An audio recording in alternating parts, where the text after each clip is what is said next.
Yes.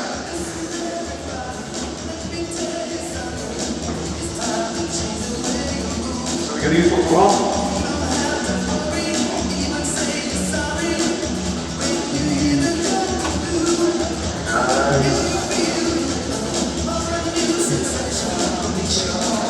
Fantastic.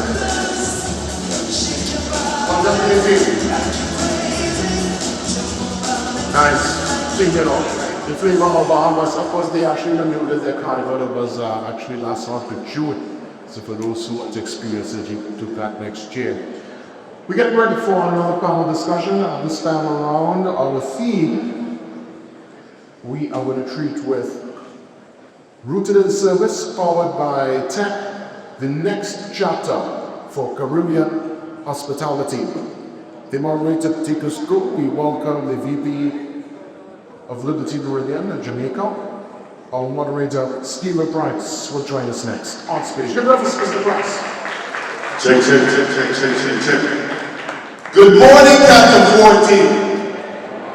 I've been very loud because I have 2 panels before lunch, and I know everyone here is anxiously awaiting their lunch, right? But I'm here this morning, right, and I want to welcome you to what promises to be a very dynamic conversation. It's a conversation on the future of Caribbean hospitality.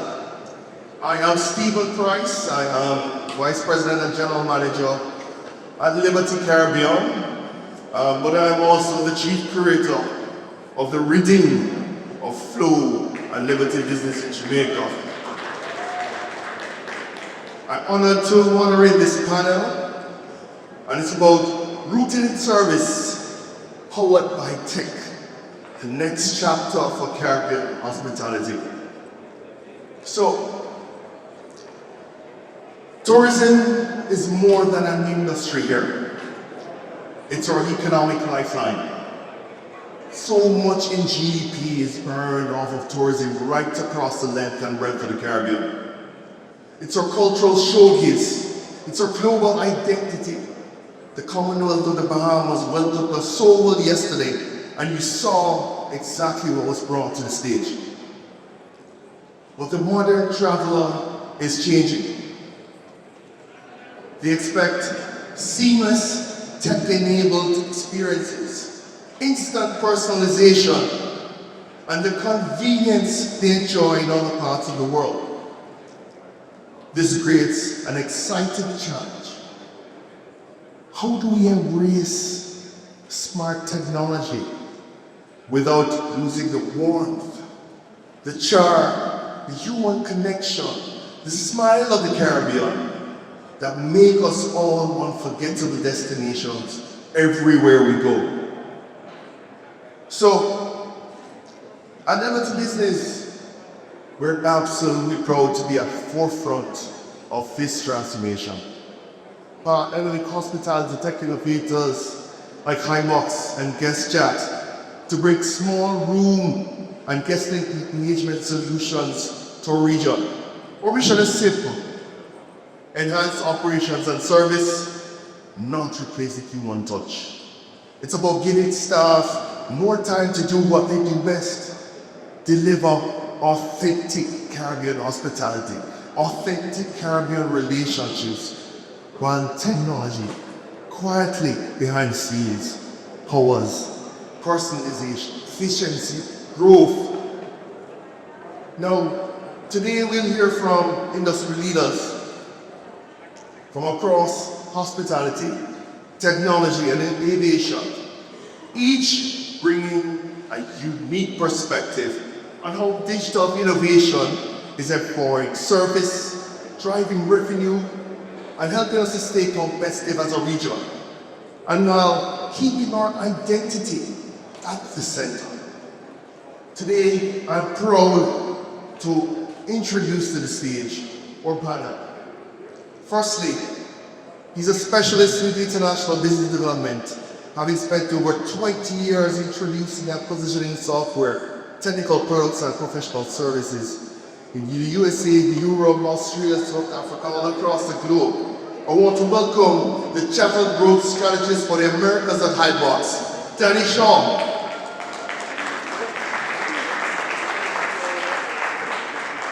Next, I want to bring to the stage with over 15 years in IT, data and business intelligence. He's a well-rounded executive who leads information technology strategy and operations at Caribbean Airlines.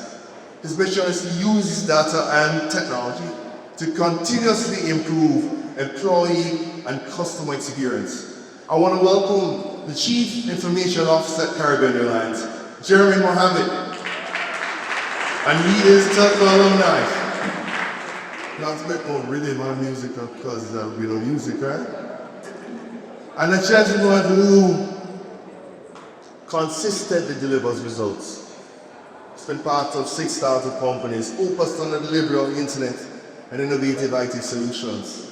And he's been involved in sales with limited business for over 20 years, delivering consistent growth, and has played a major part in growing the commercial business in the hospitality and BPO sector in Jamaica. I want to bring to the stage the Director of BPO and Hospitality at Liberty Business in Jamaica, Andrew Fazio.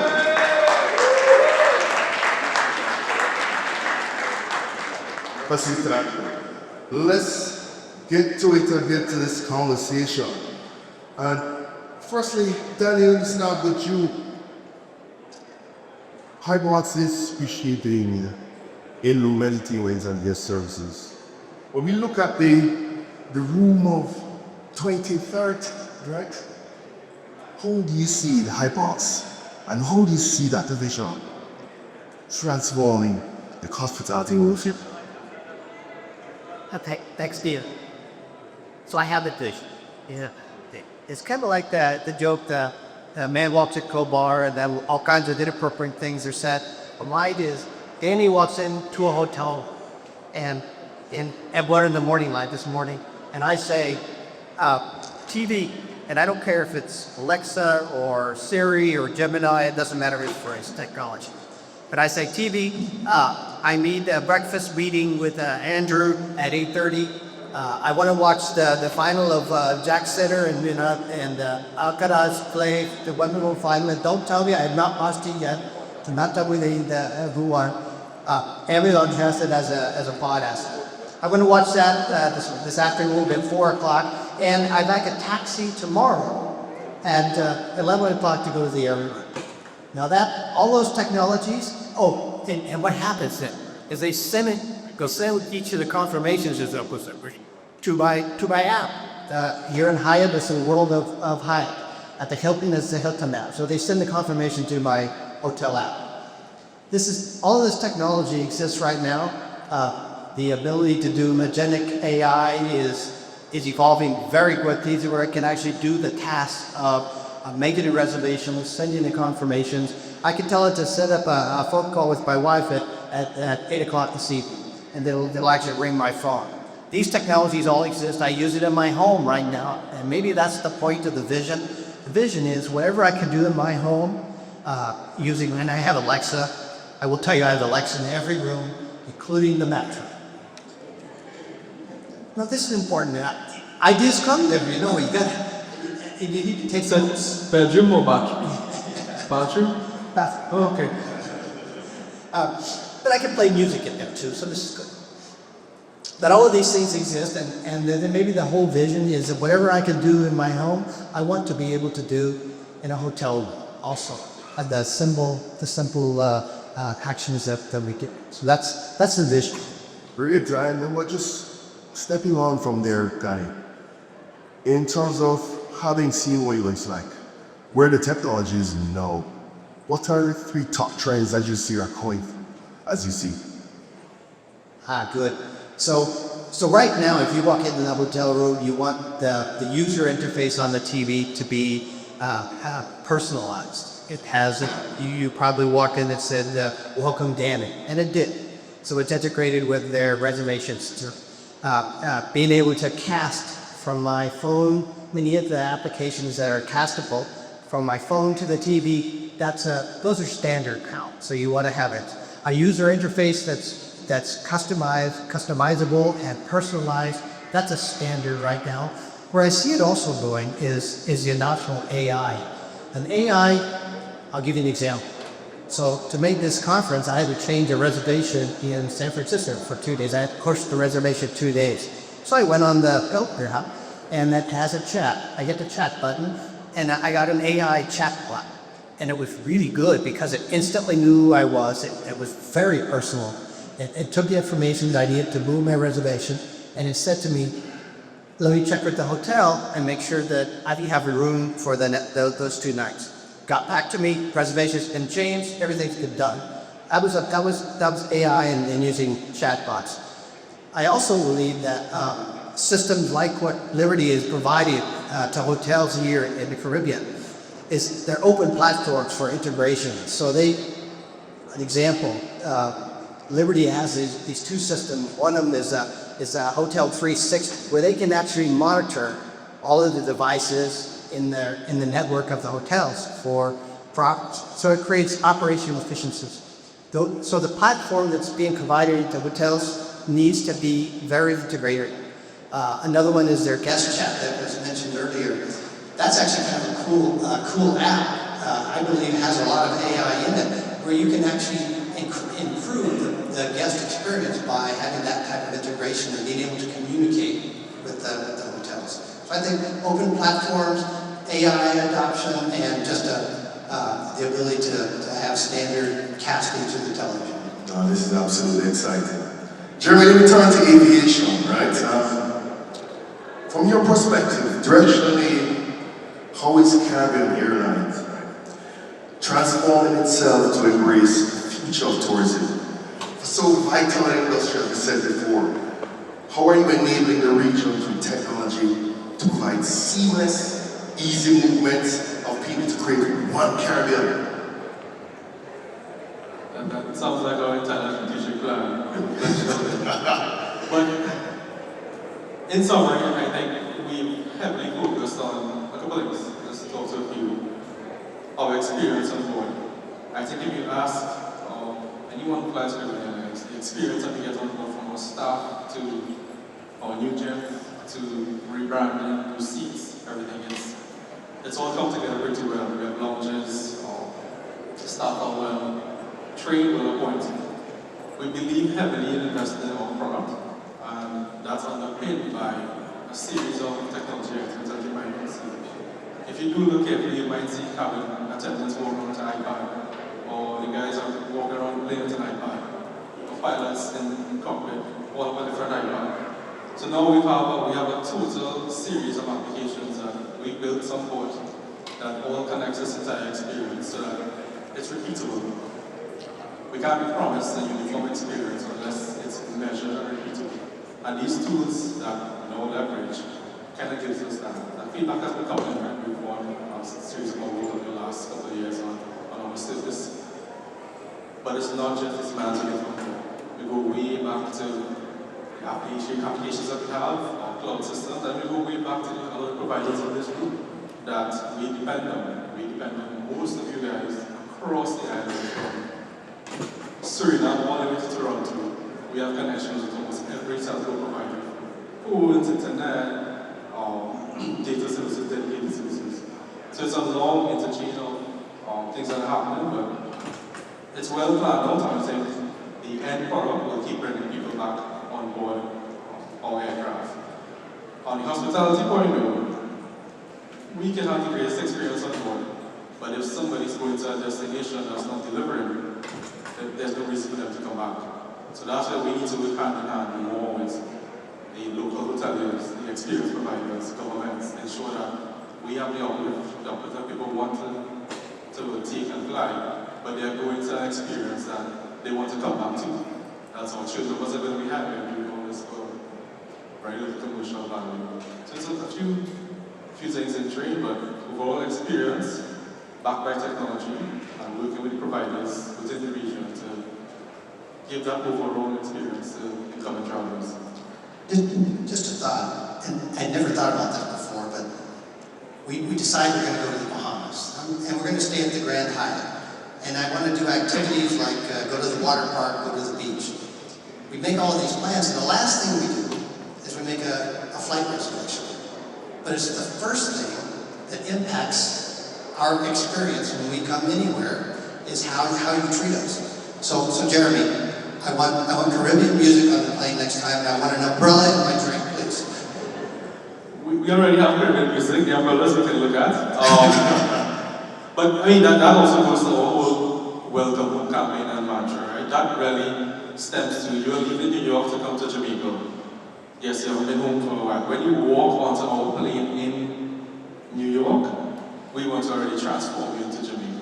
The umbrella. With the umbrella, we can look into the umbrella, but definitely with the snacks and deals, the music, the friendliness of the staff, you'll see Jamaican staff, you'll see Jamaican pilots. So it makes you feel like you're already there, and then that just triggers an early excitement. When they get to the hotel, they're already 3 drinks in, so we actually do the hotel as a favor. No, it's absolutely amazing.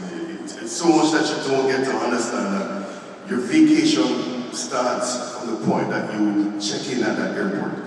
And that experience can determine whether or not you started so well or started miserably, right? But so we're so interconnected right across the globe. You believe that you're selling tourism here in the Bahamas, but that flight coming from New York is the gateway to that tourism experience. So Andrew, I'll move on to you now. Liberty Business is helping to shape the tech infrastructure of the Caribbean, and especially in the area of hospitality. How, from your view, I mean, we've heard from iBots, from Danny, right? We've heard about guest chat, those things. How is technology transforming the guest journey? From pre-check-in to post-stay, how can hotels really balance that with the Caribbean's heritage of warm, personal service? You know that's a smile. I know at the bar, she knows my drink, she knows everything. How do we balance all that with it?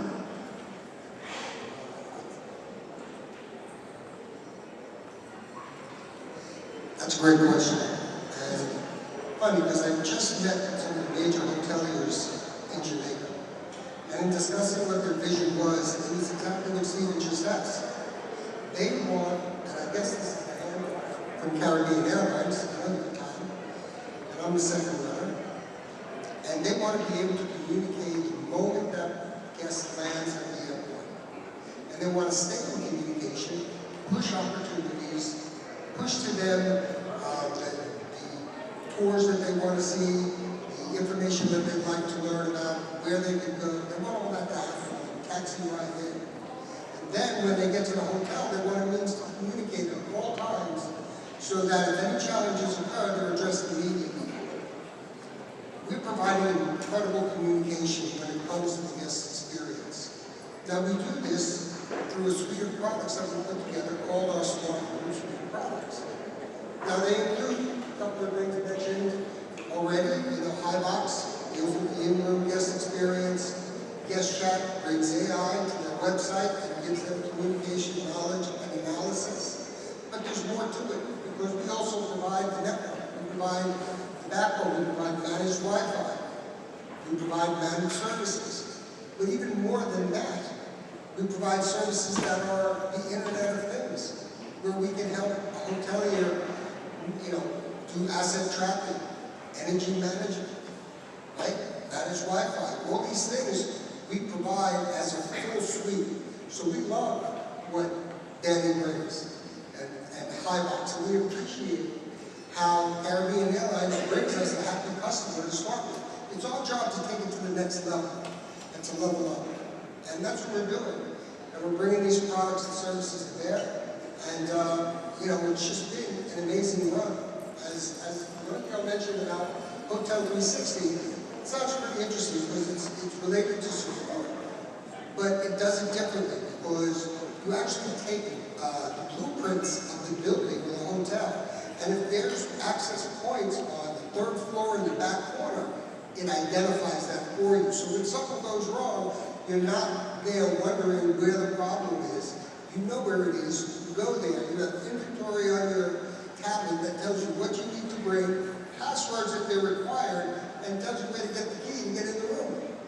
So it's really about making sure that we can deliver an incredible experience for our smart room solutions that provides communication as well as support, does not take away the hospitality, sector. In other words, people still make a difference. Because once they come in, we hand off to the hotel personnel, and let me tell you about Jamaica.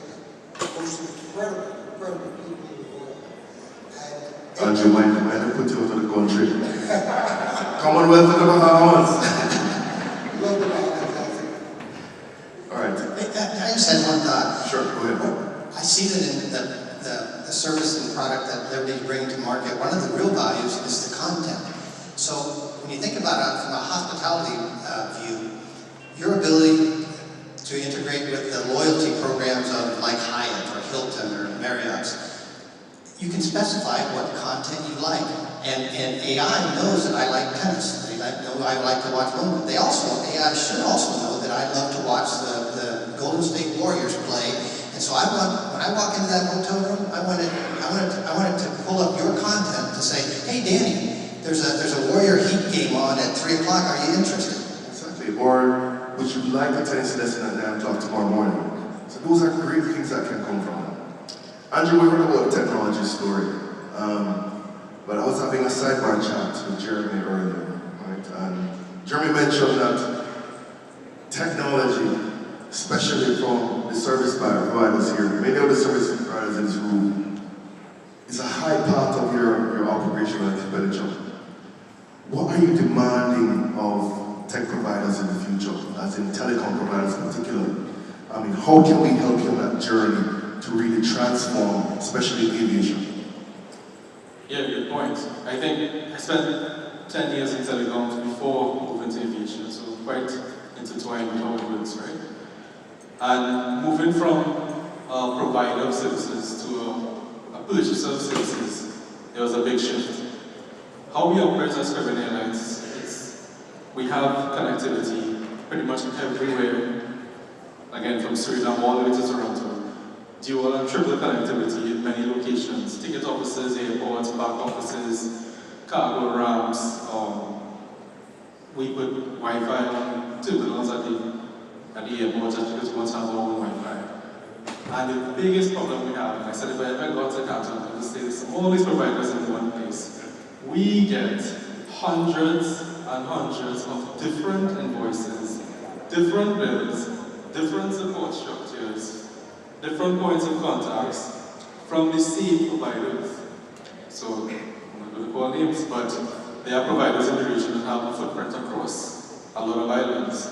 If I want something done in Barbados, I need to reach out to a certain person to change a certain bill. If I want something done in Guyana, I have to reach out to a certain person to change a certain bill. Jamaica, the same goes.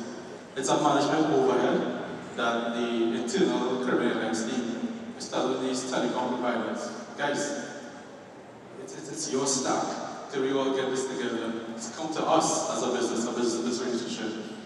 With one clean point of contact, one clean bill, one clean cycle. And we move from there. We want to add a service in any island that you operate, we add it to one. We don't go to your rep in another country. Because then we contrast that, our staff are contrasting that to, if you have a group of 100 people, you want to move around the Caribbean islands and they're moving from Jamaica to Bahamas or Trinidad, we will never put you onto anybody else in those islands. Whoever is your point of contact will deal with it and sort that out internally.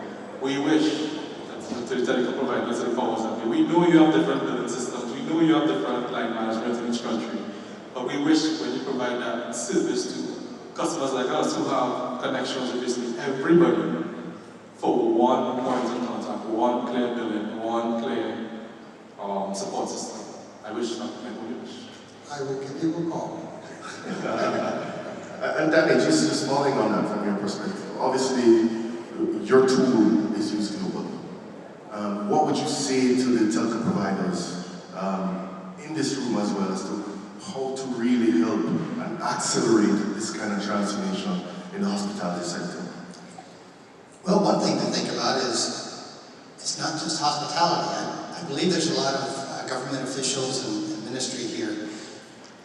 Think of the solution that Liberty has put together, the platform they put together. Works in hotels, sure. It can work in hospitals and healthcare and long-term care. We've put it into police stations where they want to monitor news and weather, important events in police work.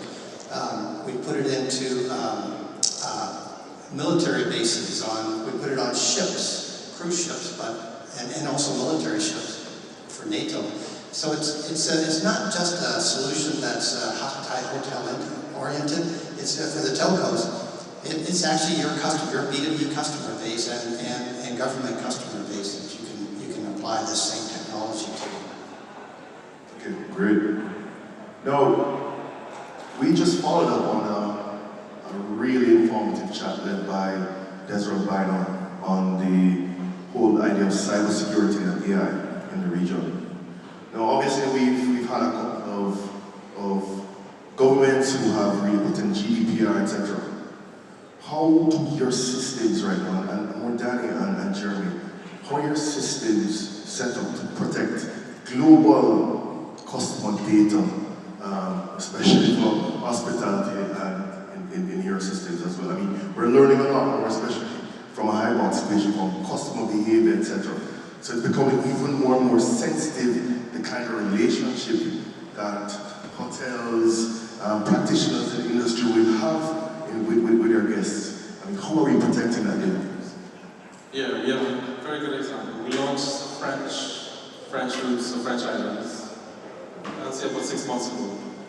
So now, yes, we kept the GDPR standards, but now that we have additional data of Europeans being stored on our various systems, our booking systems, our reporting systems, we had to do a complete overhaul of how long we keep this, how do we expose the ability for these passengers to remove their data. We went through a whole consultation exercise, and it's quite difficult when we have one core backend system to apply all these different laws for every type of passenger on the carry.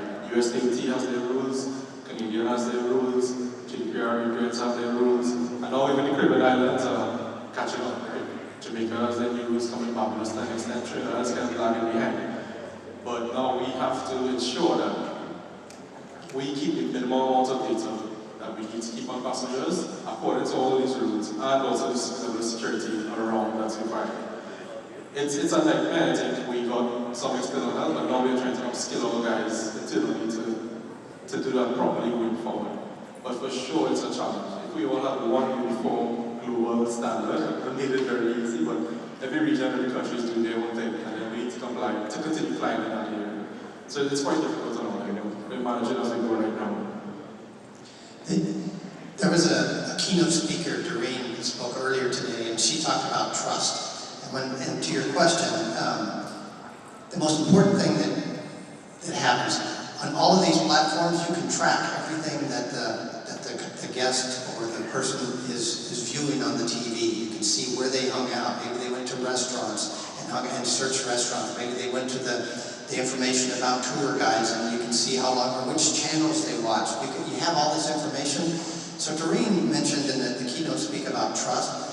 And I think I'm going to add one more thing to what she said. It's both trust and relevance. If as a guest, I'm getting all kinds of information that's not relevant to me, maybe I looked at making a reservation at the water park, and now I'm getting Hertz reservations ads. That doesn't make any sense to me, and I feel like my trust has been violated with that hotel.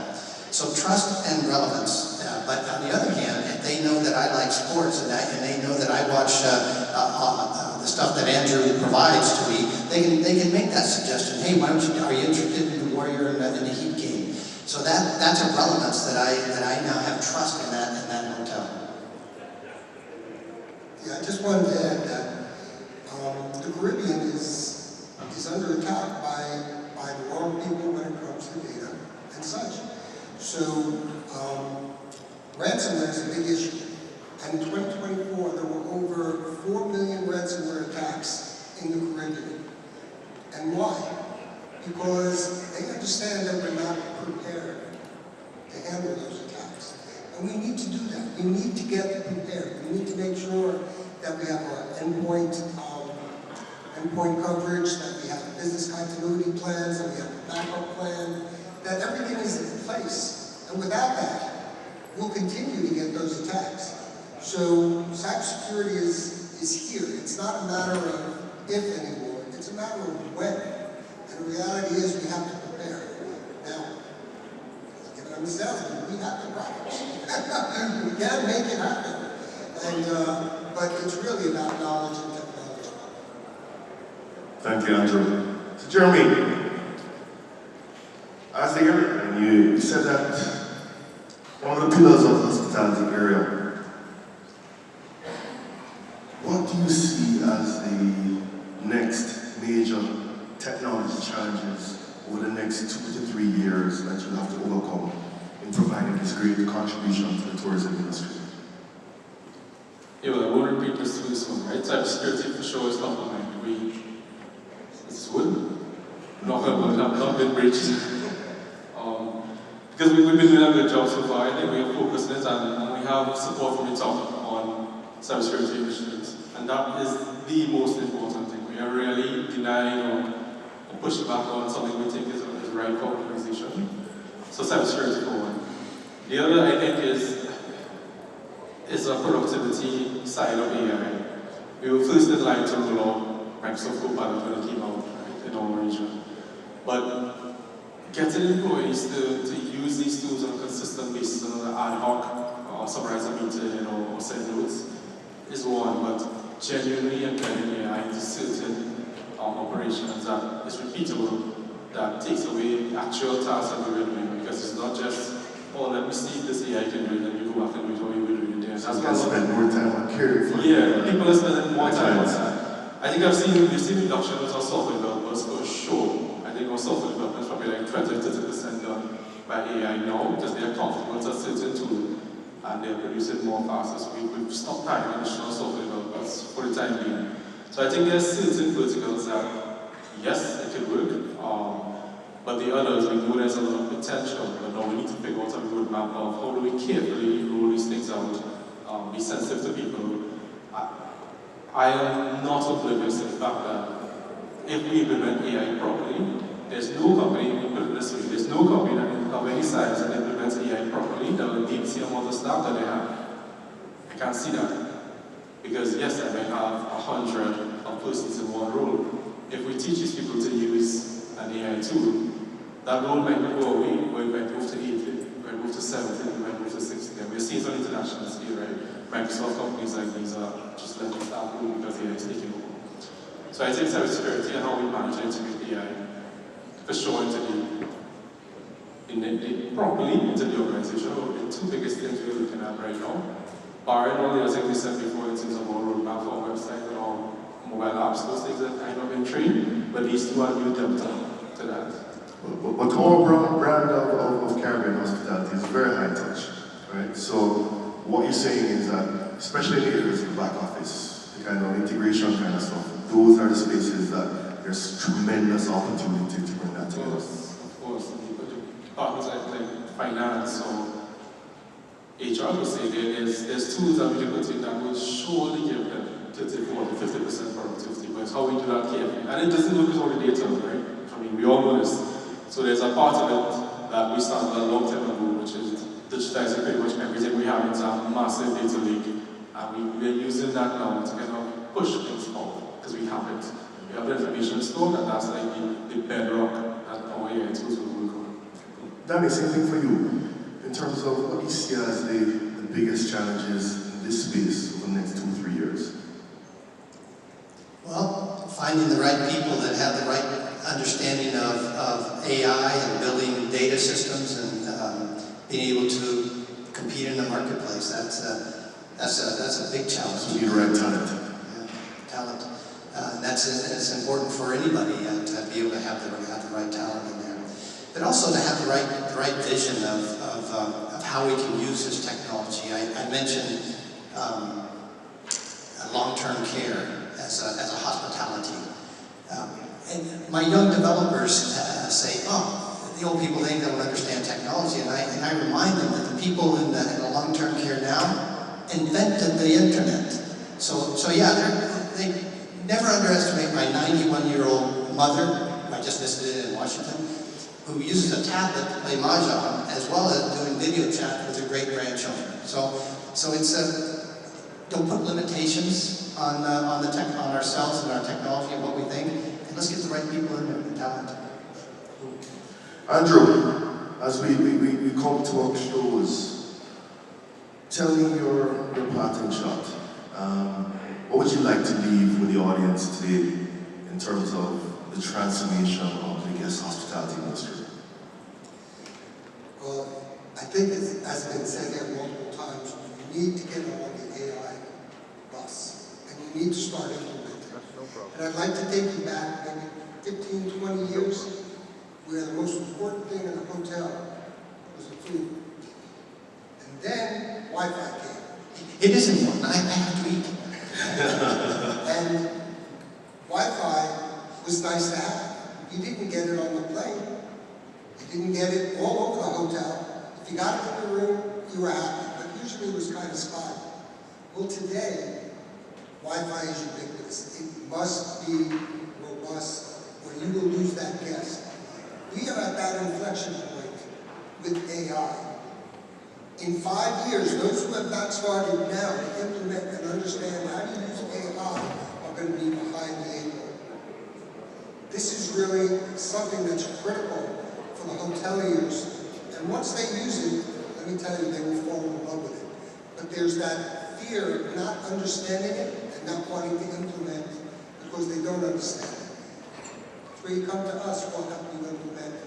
We'll help make sure that it does what you need it to do to understand the vision. But do not wait on AI. As soon as quantum computing comes around in the next 3 to 5 years, AI is going to explode. It's here now. It is, but it's going to become effective from a cost standpoint, and then you're going to see so many new things happen.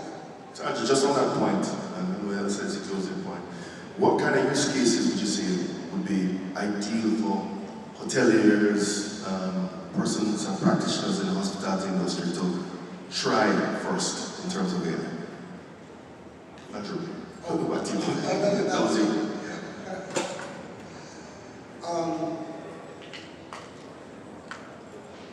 No, I was saying, That is the example I gave a few minutes ago on the Hilton app, where I went to a chat. I didn't know it had a chat pod in there when I had the app, but I needed to. If you think logically on any of these applications, they need to work intuitively. We shouldn't have to read manuals or instructions on how to use it. So I thought, oh, I need to make a change.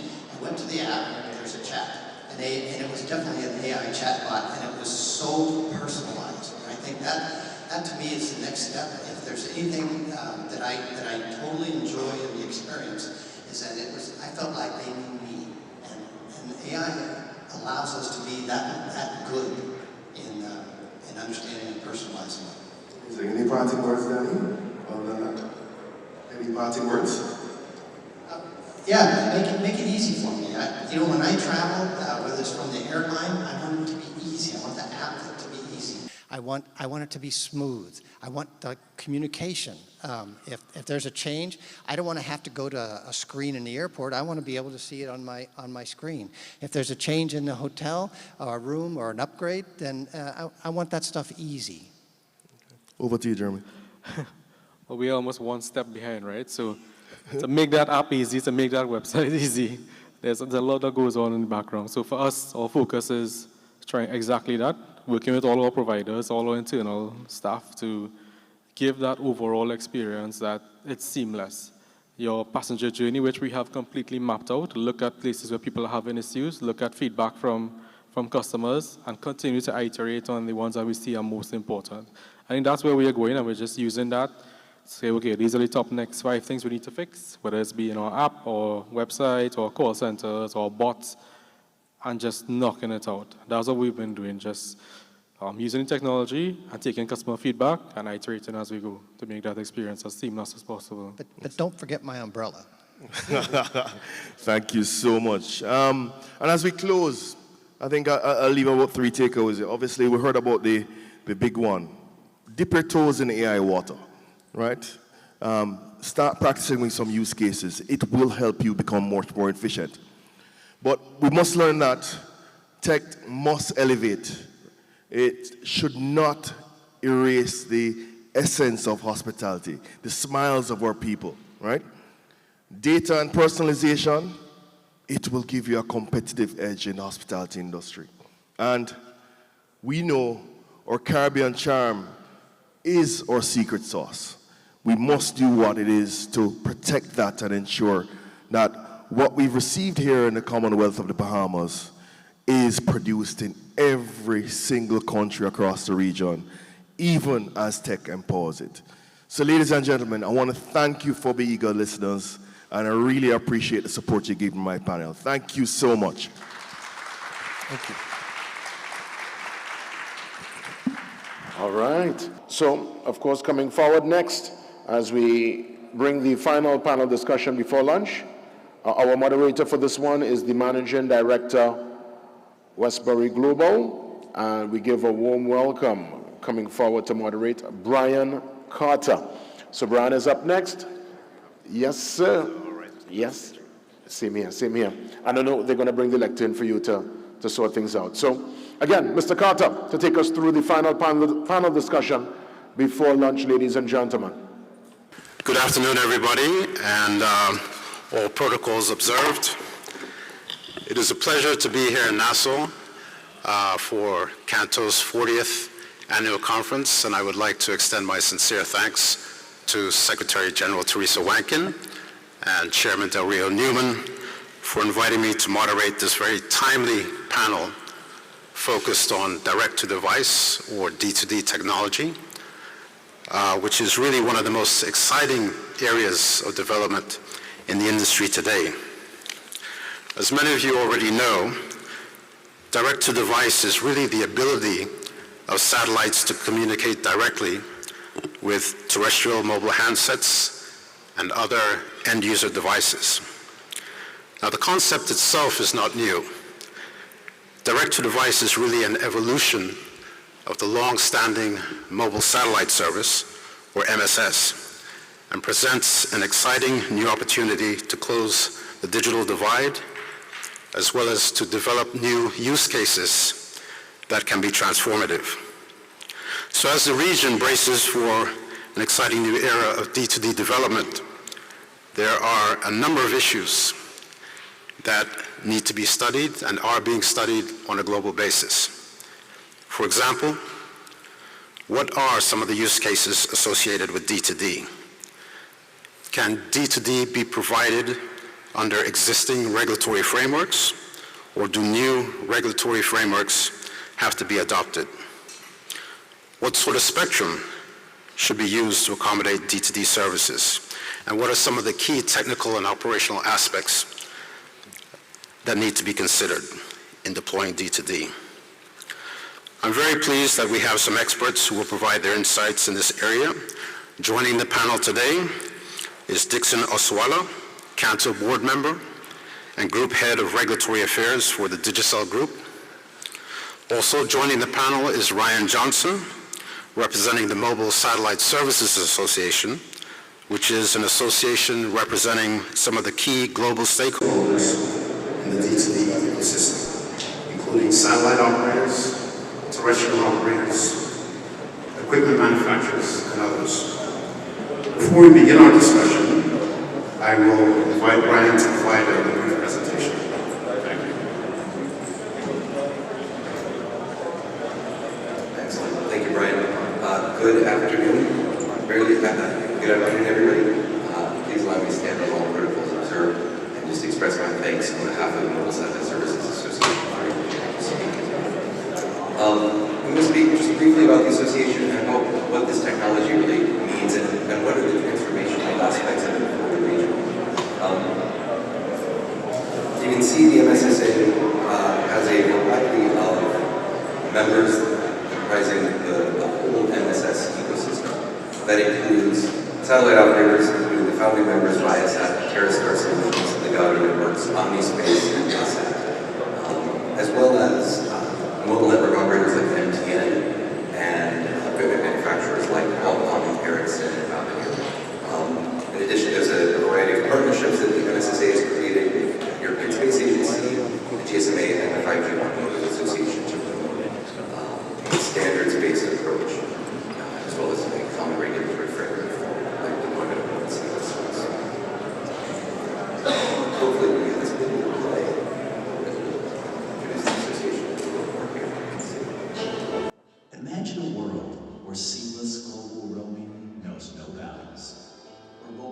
connectivity goes beyond borders, and everyone and everything is connected everywhere. A wide range of stakeholders have come together with a vision to integrate terrestrial and non-terrestrial networks, 3GPP NTN, using mobile satellite services spectrum to deliver scalable, sustainable, and affordable connectivity to any device, anytime, anywhere. Join us as we steer this important new initiative together. As a member of the Mobile Satellite Services Association, you will play an important part in establishing a common approach to global coverage, bringing the industry together through the support of open and interoperable architectures, definition of common technical standards, and enhancements of regulatory frameworks. Together, we'll drive the industry forward, accelerate innovation and adoption, and bring new technologies to market. Elevate your influence, engage with industry leaders, build a sustainable future in space. Be a part of the smooth, dynamic community that is shaping the future of global mobile connectivity. Great. So I think one of the most important things to recognize about the moment that we're in and the opportunity for direct-to-device is that what's needed is an open, standards-based approach that allows for an entire ecosystem to develop. And that's really what the MSSA is about. As you can see here, we rely on a technical framework that's been developed in the 3GPP standard setting body using spectrum that's been already harmonized by the ITU and adopted at the national level in pretty much every administration in the region for deploying the service. But it's also about allowing new companies to come in and create customer responsive solutions to local market needs. And an example of that is a project that we've been part of in Brazil, where Viasat provided the satellite capacity, but it was a local equipment manufacturer that made an antenna specifically for the logistics networks in Brazil to respond to a customer need there. So it's about, as I said, an open standards model. And I think if we look back to the history of the internet itself, we realize that when we moved from closed proprietary standards, there were multiple internets 20, 30 years ago, including one in France. The DoD had its own system. The Soviet Union had its own system.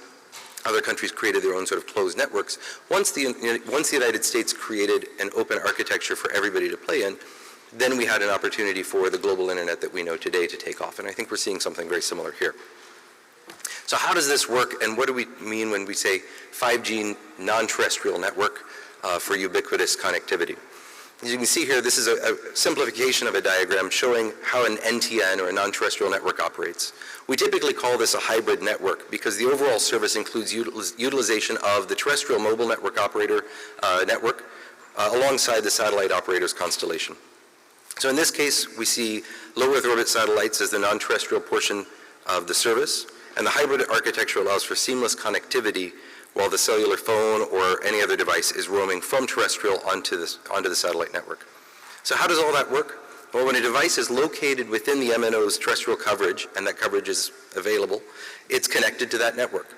Once the device is outside of the coverage or roaming outside of the MNO's home network, it'll automatically connect to the satellite network.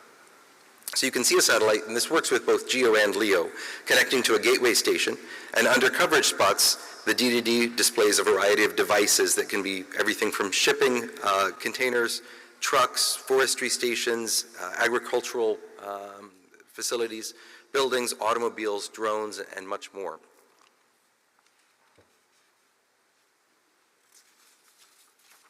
D2D is, like I said, part of an emerging ecosystem that uses advanced and next generation MSS capabilities. The MSS spectrum is widely understood. It's already managed at the ITU by the radio regulations and in basically every country in the region. That means from a regulatory perspective, MSS is ready today to deliver D2D services and advanced MSS concepts like IoT, connected cars, safety services in the air and at sea, and more. We can see some of these services are rated by data rate requirements and whether they're fixed or mobile in nature. But what we've noticed is that while certain applications may start at a low data rate, the demand can easily push them into a higher data throughput. And an example of that is what's happened in the offshore oil and gas industry, where originally companies wanted satellite connectivity for low amounts of data just for backhauling operational information, but over time they've realized that by providing broadband to the crew, it actually reduces turnover and makes the operations more efficient because they're not replacing employees and training them up all the time. When we look at some of the market opportunities we see in the region, I think the first and most obvious one is mobile roaming, right? Anywhere where there isn't terrestrial mobile network operator coverage today can be covered through direct-to-handset communications. That includes mobile voice and data as well as internet. There's a whole host of other things that will make the economies of the region more efficient by enabling the use of data and the use of connectivity across a whole host of verticals. I won't go into all of them, but it's also worth noting the resilient infrastructure that's represented by D2D in the case of disaster relief, which obviously is a growing and continual issue for the region.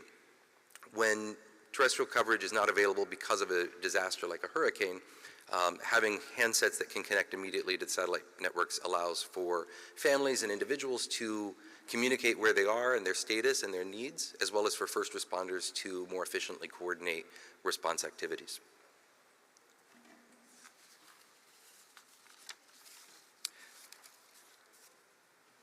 There are also basically two models of spectrum use for D2D. And while I've spoken mostly about using D2D in MSS bands, you should know that there are some operators considering using IMT spectrum from the satellite rather than from a terrestrial base station. I won't go into a lot of detail on that here, but just want to note that that requires a lot of study. It's going to require very careful regulatory changes, and there are significant interference and coexistence problems associated with that. MSSA and member companies like Omnispace and Viasat have provided several input documents over the last 18 months or so to the Inter-American Telecommunications Committee, the CTEL, outlining those differences and why our belief is that MSS spectrum is a better way forward for NTN D2D services. Happy to provide those to you if you like after the panel here. As I close up, I just want to highlight a few of the things that the association is geared to do, and obviously we're always taking new members, and we certainly look forward to including more mobile operators from the region. Some of our key objectives are to unite the efforts for this MSS ecosystem and to accelerate the market adoption and get this service into more people's hands so that that ecosystem can develop and flourish and innovate. We want to coordinate and drive advocacy around MSS, including things like space sustainability and common regulatory frameworks, create a neutral platform for working out the problems and solving with technology and additional standards through 3GPP and other standards bodies, and coordinating with other industry associations like GSMA and the 5G Automotive Association to ensure alignment and make sure that this technology works seamlessly with the ecosystem being developed around it. You can find out more about the MSSA through its LinkedIn profile and its Twitter feed there, and I will certainly make these available to you after. Thank you. Thank you, Ryan. Ryan, thank you very much for that presentation, and you outlined a number of use cases that are particularly relevant for the Caribbean region. And Dixon, I wanted to get your perspectives on some of the best use cases, particularly for the region. We've heard, or we've seen that, and we all know very well that the Caribbean is prone to hurricanes and natural disasters. And we've seen how the use of satellite phones using MSS spectrum was critically important right here in the Bahamas during Hurricane Dorian. But could you outline some of the use cases that you think would be most applicable in the future? Right now, the Caribbean region is at its seminal moment in its telecommunications history. The introduction of satellite connectivity at this particular juncture impacts the treatment of natural disaster emergency responses at this particular juncture. At this stage, we could consider satellite connectivity to be complementary in nature to what currently exists. But what that satellite connectivity would be in the future, in the short to medium term and long term, is up for contemplation. Thank you. Thank you, thank you. And with some of the use cases, well, you've already stated your position, but Brian, do you ever believe that D2D would ultimately replace terrestrial networks, or will it exist as a complementary service? Yeah, I think it's going to be complementary. I think, terrestrial mobile works best in areas where they have enough density to justify the economic cost of putting in towers. And it's a real estate option. All telecoms wants to return on real estate investment at a certain point. There are rural areas, there are areas out at sea, areas that are just geographically very difficult to connect, and areas that are also not economically feasible to connect. So in those areas, satellite may be the primary way that somebody gets connectivity, but that doesn't necessarily mean that it's a direct contract with the satellite operator. As we've seen in the residential market, sometimes that's an attractive option for some operators, but I think for D2D, most customers are going to want to have a single unified contract with their MNO, and the MNO will then provide that capacity to the customer and purchase it from the satellite operators. I think that's the predominant model.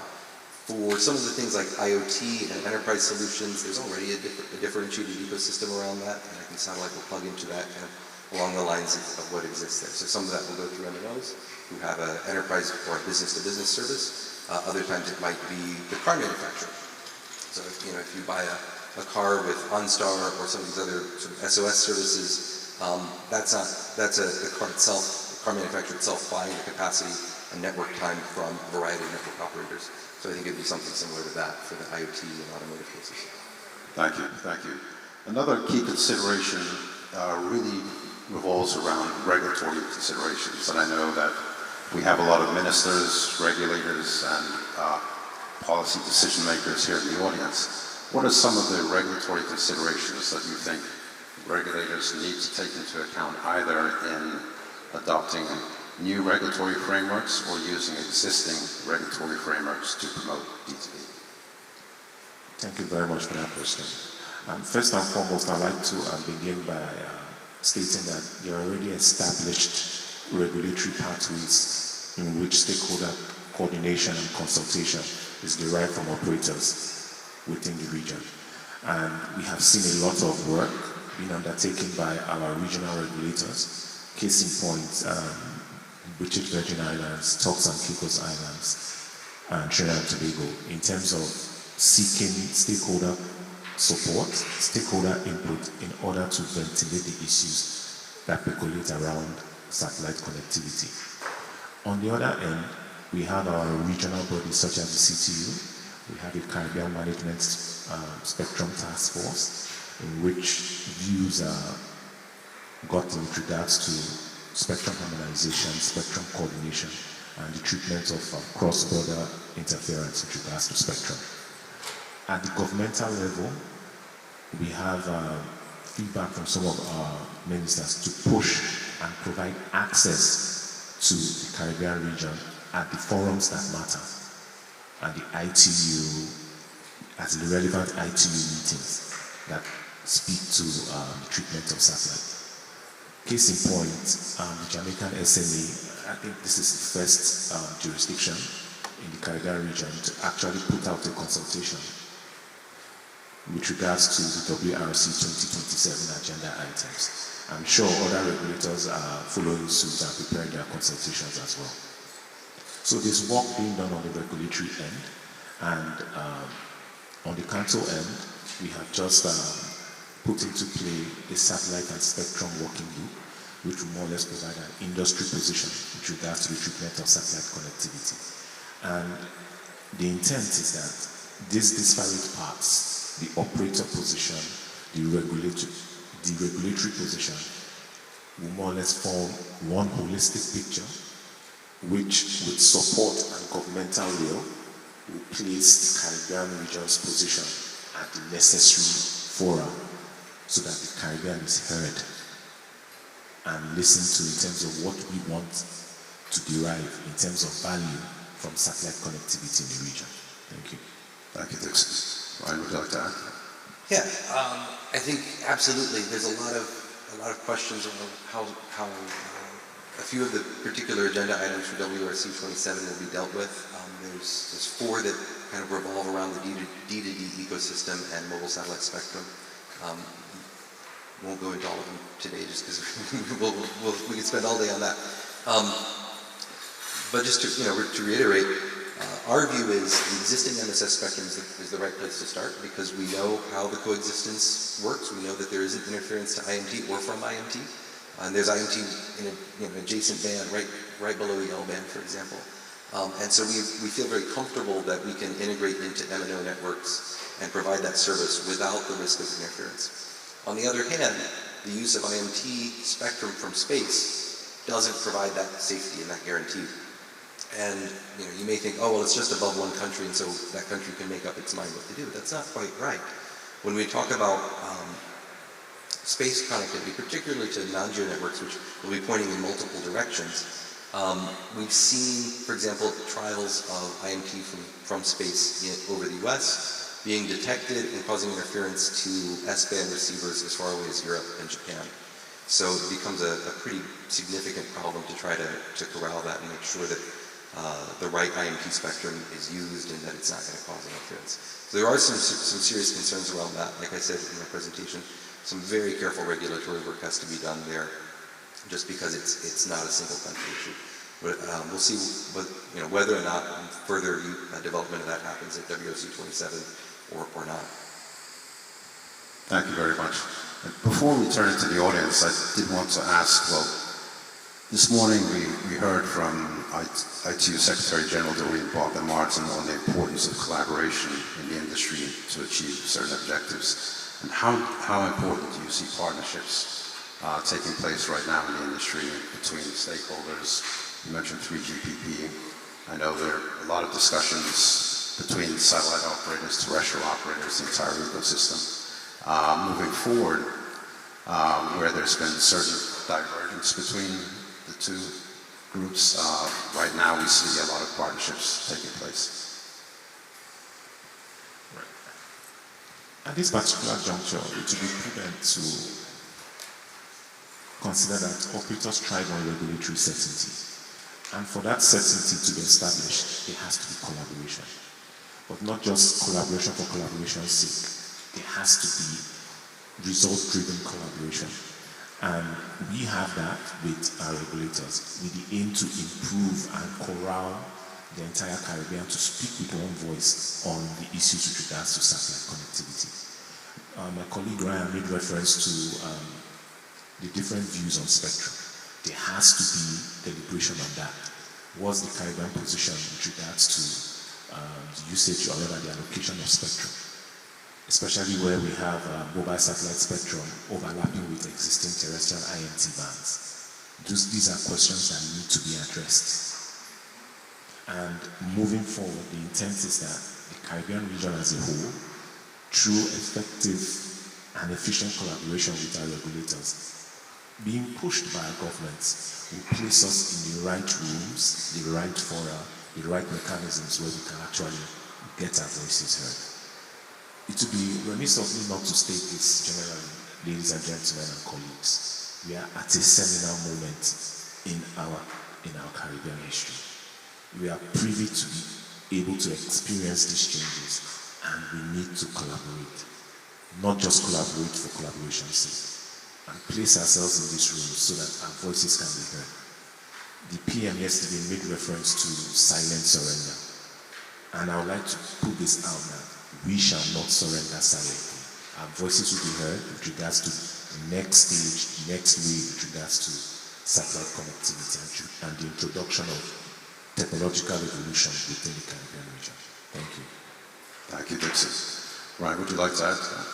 Yeah, we've been talking about convergence for a long time, and I think that's what this is, right? I mean, it's a very practical example of how taking a customer-centric approach to the deployment of services has led us to start working together, right? And I think 4 or 5 years ago, nobody quite knew how that was going to shake out. Now we've got some ideas. I don't know that we're done. I think we're just starting, really. But what it is ensuring that a customer can get the service that he or she wants wherever they are, whenever they need it. And no one technology can do that, right? I mean, it's just a fundamental reality, right? And so by layering different types of technology together, we're able to really provide that. So collaboration is key at a business level. It requires regulatory coordination, collaboration. We can't do this blindly or be bumping into each other, because that would defeat the purpose and it would frustrate that customer that we're all trying to serve. So I think we're seeing this, and I really just get started, and I'm quite excited to see where it's going to go. Thank you very much. And I'd like to give the audience an opportunity to ask any questions. I know we have about 5 minutes left, so if anyone would like to ask some questions, I would appreciate it.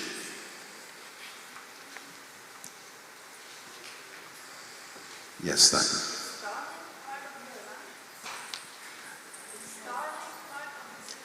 No.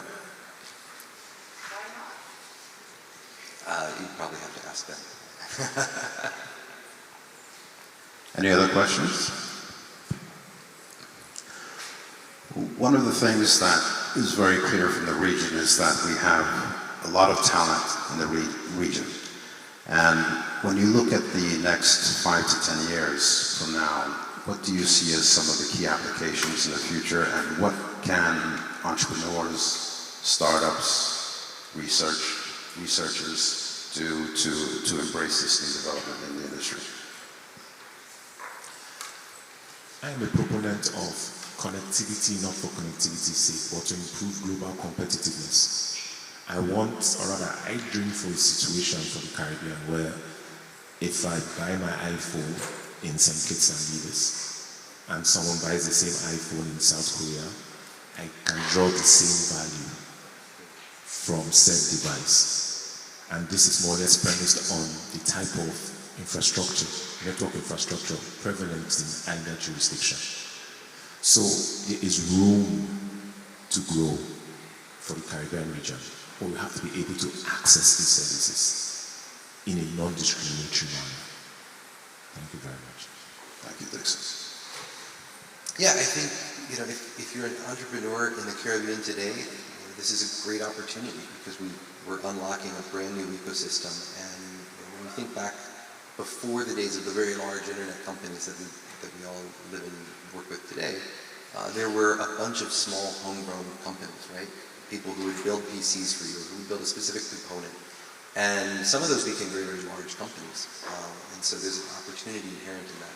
I mentioned the case of Brazil, where we had a company called Quectel that decided it could sell a specific fleet management logistics tracking service to trucking companies in Brazil. And so they bought our capacity, they developed the antennas, they bought some of the components from other MSSA members, but they bundled it all together and brought that to the market. That's a pretty unique opportunity that doesn't come along too often, to be able to go in completely greenfield with a new service. And I think, if I were an entrepreneur in the Caribbean, I would be looking at what are the problems that are local but solvable with this new set of tools that are coming online. Thank you very much. And I would turn it to the audience again. We do have a couple more minutes. If anyone would like to ask some questions. If not, I will ask the panelists just for their final closing remarks.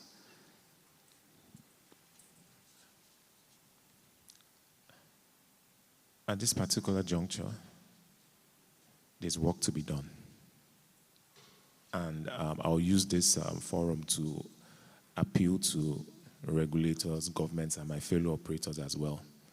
We have an opportunity to come together on a singular message with regards to how we fashion existing regulatory frameworks, licensing regs, and legislation.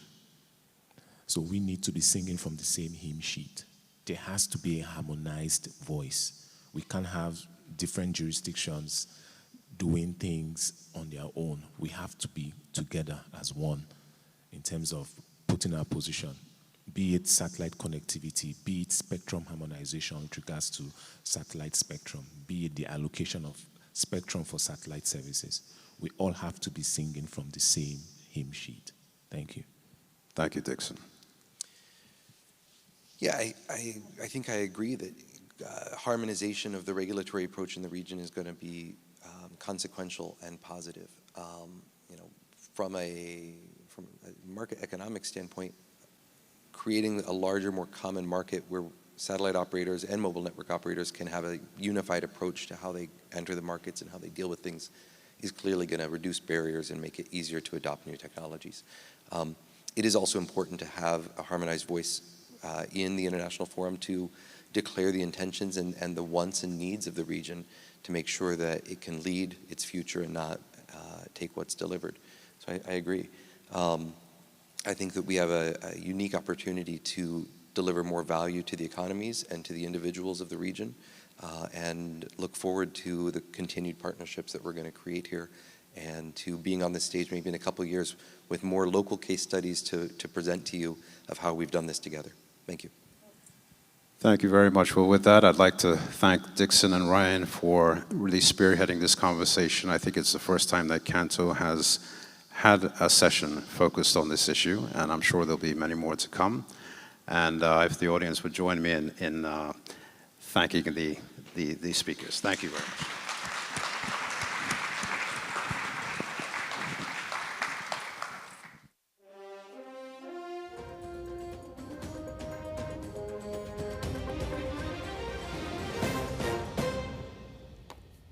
Welcome to Liberty Caribbean Live. I'm Darren Turnquest. Today, we spotlight Liberty Caribbean's industry-leading workplace policies and programs designed to support families, protect employees, and fuel professional growth across the region. New parents are eligible for 16 weeks off paid paternal leave, with birthing partners receiving an additional 8 weeks. And since the program's expansion in 2022, Liberty Caribbean teams have collectively taken over 9,000 days of paid paternal leave. Absolutely amazing stuff. Giving families time to bond and adjust without the added stress. By offering extended leave from day one, Liberty Caribbean ensures that its workforce can welcome new children into their lives with both security and support. This reinforces the idea that work and family life can thrive together.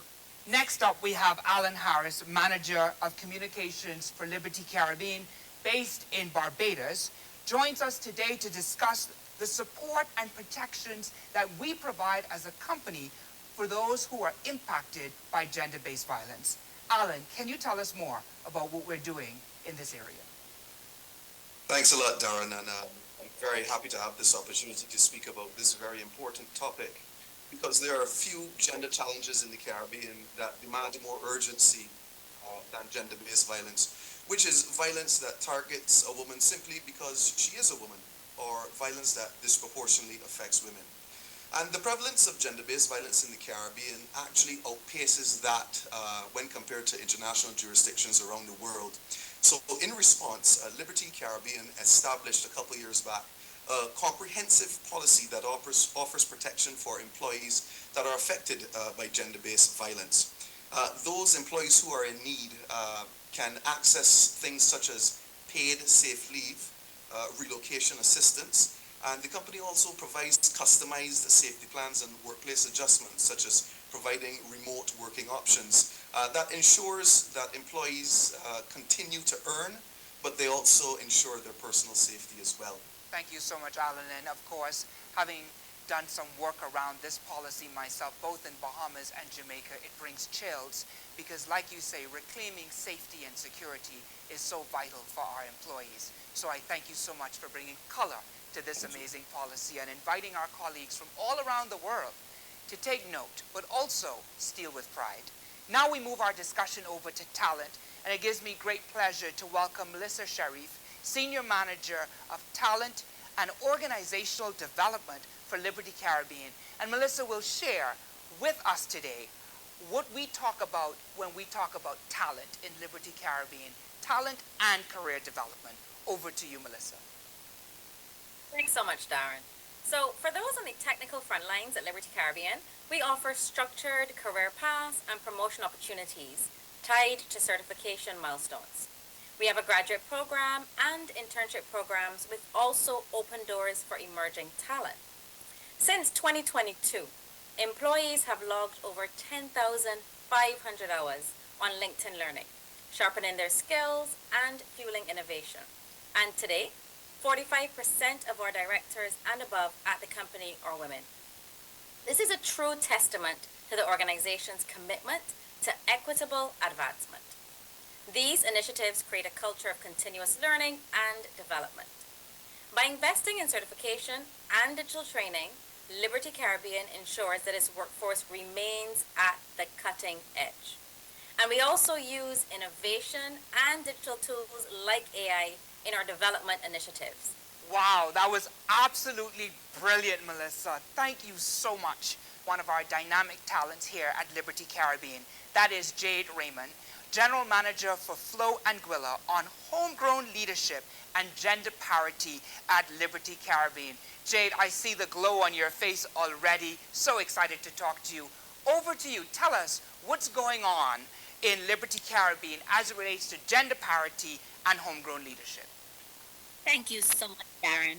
At Liberty Caribbean, all employees have full access to LinkedIn Learning, next-gen leadership training, and other customized in-house digital and blended learning programs.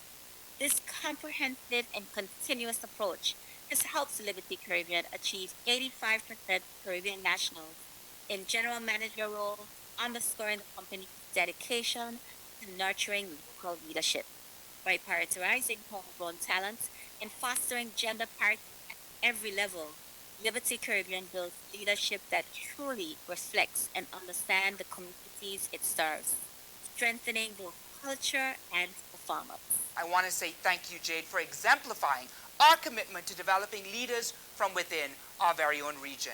From robust parental leave to protective measures against violence, from dynamic career development to homegrown leadership, Liberty Caribbean is setting a new benchmark for employee support across our region. Thank you for joining us as we celebrate these initiatives that help ensure that every member of our team not only thrive today, but that they thrive forever. I'm Darren Turnquest for Liberty Caribbean, and this is my opportunity to sign off. Have a great day. Good afternoon, everyone. Good afternoon, everyone. Come on, I think this room could be a bit more excited than that. Good afternoon, everyone.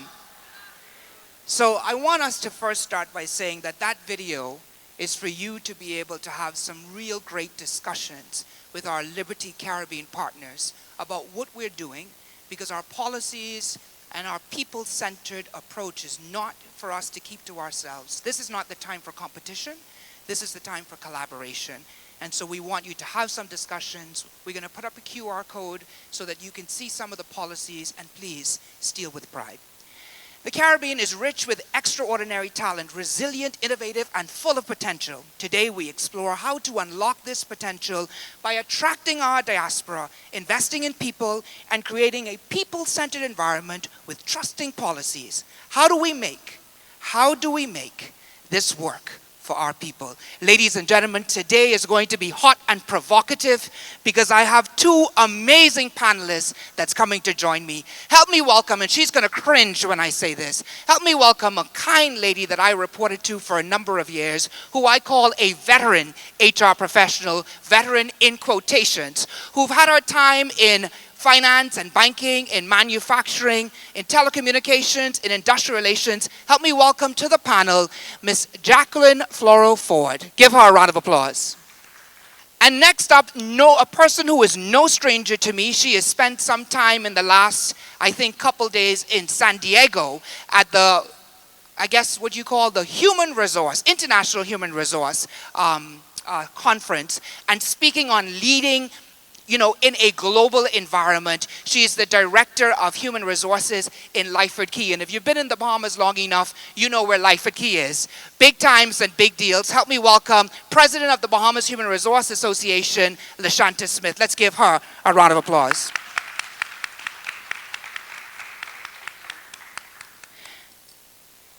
Now, if you care to come up a little bit, you can do that too, but we are going to have an exciting conversation. And Jackie, I'm going to start with you. Of course, I'm the anchor at the desk for Liberty Caribbean Live. And we talked about steal with pride, but I want to talk about, this idea that sometimes in telco we focus on the customer value proposition. We're excited about what we do for our customers. I want to give a shout out to Inga, but being challenging and challenging everybody in this room from all over the different sectors. How do we build that employee value proposition? So what is it that Liberty Caribbean is doing to attract and retain the best Caribbean talent? What are we doing to amplify that talent? Thanks, everyone. Oh, you didn't challenge me on the veteran part. I'm going to let it pass. I'm going to let it pass because it's late in the day and we don't have time for that. What are we doing? I think you've mentioned quite a bit of what we're doing in terms of policies that really help all of our employees explore all the opportunities. I mean, when Inga mentioned today that we were 45% female-led, and I look around the audience and I can see rooms like this having more women in place, having more Caribbean people in leadership positions. I am very confident that not just Liberty Caribbean, but the Caribbean as a whole is really focused on policies that, one, hire internally. Like we hire our own. We provide funding to ensure that we can train on the international platforms like LinkedIn, for example. We look at things like mobility, because mobility used to mean coming from outside in, but now we focus on mobility, moving from one island to another. And if people have to come in, great. And if we have to go out, great too. But we also provide internal opportunities within companies and within the Caribbean. Inside joke, I listened to the BTC group gasp when they said Darren Turnquest from Jamaica. I say that with pride. Yeah, and I think when you look at the room today, it's really a testament to how much the Caribbean has grown in focusing on talent. And I'm happy that Liberty Caribbean is one of the companies at the forefront of that. Excellent. So, Lashanta, I'm going to ask you a challenging question. Earlier today, Inga got up and, she made the statement, people first, nothing without our people, right? And I think we have so many individuals in this room who might be an advocate, who are, representing an operator or representing a regulator, but also for HR professionals who sometimes we sit and we think, are we processors or are we advocates to change policies and take policies in a new direction? So my question to you is, how can HR professionals influence policies that allow for us to be people-centric, allow for us to be forward-thinking, allow for us to do what people would say you can't do that, like unlimited leave? I love this question. As HR professionals, we are advocates every day for employees in our businesses, but we have a strong responsibility, a loud responsibility, a clarion call, if you will, to really champion and change for policy in the government space. So we need more than just additional leave. We need flexibility. So this was a word that was very taboo. That was the proverbial F word before COVID-19. And since 2020, we've been trying to find ways within our organizations to be flexible. And I think just based on the video that we saw before we started, paternity leave is still taboo in some parts of the Caribbean, and it should not be. So HR professionals need to be at the forefront. We need to be championing this call for greater flexibility. We need to be advocating. Recently, the Bahamas Society for Human Resource Management was a part of a labor legislation reform. So within the Bahamas, we're changing policies. We're talking about what our organizations need. And HR professionals, because we are the first line of defense, we hear the needs. We see the people on a daily basis. We should be the ones asking and advocating for it with a loud and clarion call.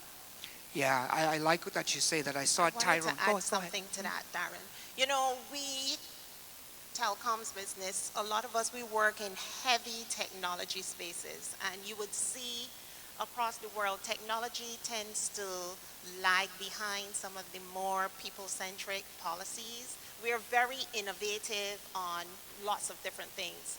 And, I was recently supporting our technology organization, and, they don't come to ask me if to deploy 5G or 6G. But one thing, that I bring to the table is the conversation either on strengths, what people are bringing to the table. I am the person in the room while they're talking about the 5G or 6G that's looking for who's engaged, who's not engaged, who needs to be supported more, who's lagging, where the talent blocks, who's having behavior that's not helping the team. So I think as HR professionals, we are kind of the eyes and ears and voice in the room that's not there. And we provide the insight where the Ingles of this world or whomever focused on getting the business done. We are an extra pair of eyes, an extra pair of ears, and we are challenging on that front. Jackie, I like what you say there because I was listening to the second keynote today that said there was an 80% increase in cyber attacks, 125% increase in ransom attacks, and $4.8 million to remediate a data breach. That has a talent component to it, And as you talk about how they come to you, I want to talk about what can we do with that as a people team, as an HR team, to help to facilitate the right talent into organizations that are Caribbean talent that can help us to, beef up in cybersecurity, beef up in some areas of technology. That's literally our job. So what we have to look at is what are the opportunities and challenges that we are facing right now. Correct. Is our workforce prepared for that? And I can tell you, in the region, we have to do long-term planning. I'm sure we have challenges with talent acquisition, much like anyone else here. And so it's a long-term plan. Recruitment is a big cost, and it can take up to a year or sometimes more to find the right talent. So the idea of having homegrown isn't just smart and great for our culture, but it's also key for our business, key to manage costs, because it takes a long time to hire a person. And if you have to bring someone from outside of the region into the region, that blows your budget one time, and then you know that that person sometimes is not staying for the long haul. So for us, we have to look at what are the new challenges. Cyber is a big new area. The new technologies, we have to make sure that we are putting the platforms in place that we can grow that talent. And people don't have to come ready-made, as Right. as we would say. We have to start with skills, attributes, smartness, ability to learn, and teach people. And when I look around the room, I see so many people here who didn't start with Liberty Caribbean. Like the technology community internationally is a very small pool of people. We play ping pong. So it's really important that we start the plan early, put the training in, be forward looking so that we can train for what's coming down the pipeline and grow from it internally. I think also to add to what Jackie is saying, we now have 5 generations in the workplace, right? So the same training that we've been using 2-3 years ago now needs to be tweaked and customized. So we know the dreaded millennial generation, which we're a part of, or Gen Z, they're a little bit more tech savvy, they're a little bit more quick Hands-on, yeah. with the software and the tools. So a training aspect that appeals to that group may be customized as opposed to in-class training that may be for older generations. And we can't be afraid to customize the veterans. For the veterans, we have to be able to customize the training. The veterans. Jackie's saying veterans again. We have to be able to customize because, and it's not just based on our birth year, it's also based on the style in which we learn. We know that some people would prefer an online training, some people want to be in person. So if we are going to beat the hackers, we kind of have to meet them where they are as well. So the people are the first line to help us beat the hackers. So LaShanta, you and I were talking, and we've been talking about this, when I lived in the Bahamas as well. 2 minutes ago. And I'm going to talk to you about this. You talk about exporting talent and importing talent. And in one of those discussions, we were talking about how we as agencies, as government, as regulators, how easy we make that. Because in order for us to be able to facilitate the talent development, the opportunity might not be here. I want you to talk to me more about what we were talking about in the sidelines of the conference. So we were in true transparency, we were talking a little bit about how much easier it is in the industry that I'm a part of, which is hospitality, to share talent across the region.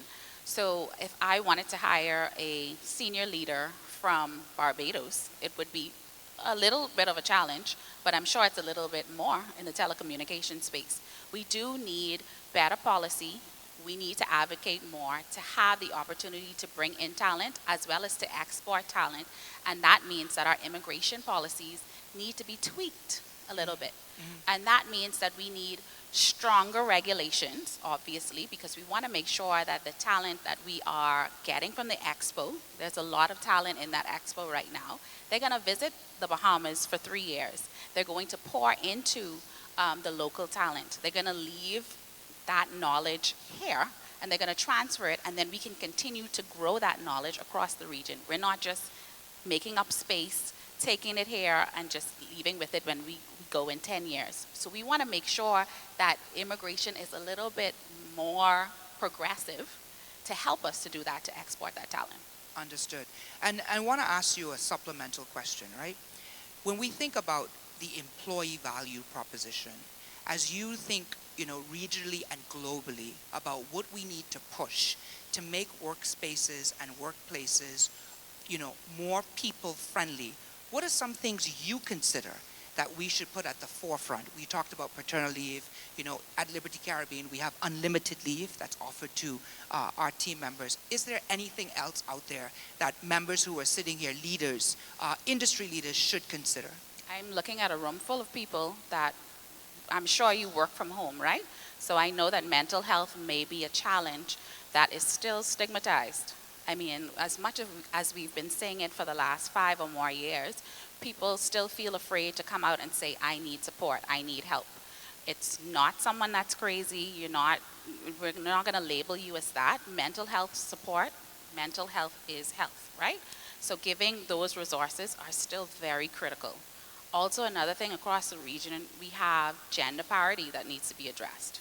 If I were to take a poll in this room right now based on what benefits you receive because of your gender, I'm sure it would be astounding. So we need to raise the conversation. We need to have the conversation because it is critical, because people are more and more likely to share that information. We're talking about it at the water cooler. We're talking about it on the private WhatsApp chats. They're talking about it. And that's why we're ping-ponging across companies in this room, because we're not addressing the issue. So it's a clear focus on gender parity. It's a clear focus on mental health, and that's going to help us and even in digital skills in the future. Jackie, any additions? Yeah, I wanted to add some practical pieces to that. Things like benefits portability. That really becomes, as people spend time with companies or spend time in one location, and you just moved from Bahamas to Jamaica, Yes. so you would know. Not coming back too soon. I'll be back. Moving around, things like health benefits or retirement benefits. Even if you're moving with family and children, education. Or the dogs. Schools, or dogs too. But making those things a little bit more seamless, really, like when you're considering a move, you have to, it's not just you're moving your family, and you're being you're amplifying the concept of moving from one location to another. People ask me all the time, I live in Panama now, and people come and say, how did you move? You don't speak Spanish, blah, blah, blah. But I speak Spanish. Don't practice here. Don't practice it. But people, you become an advocate for that. So the more that you have a great experience, and these things like how quickly you could get on a medical plan, how you could move around your retirement benefits. You had to move children. What was that experience like? The immigration process, like you mentioned. All those pieces put together really can help boost our talent, because we have islands of different sizes and different opportunities.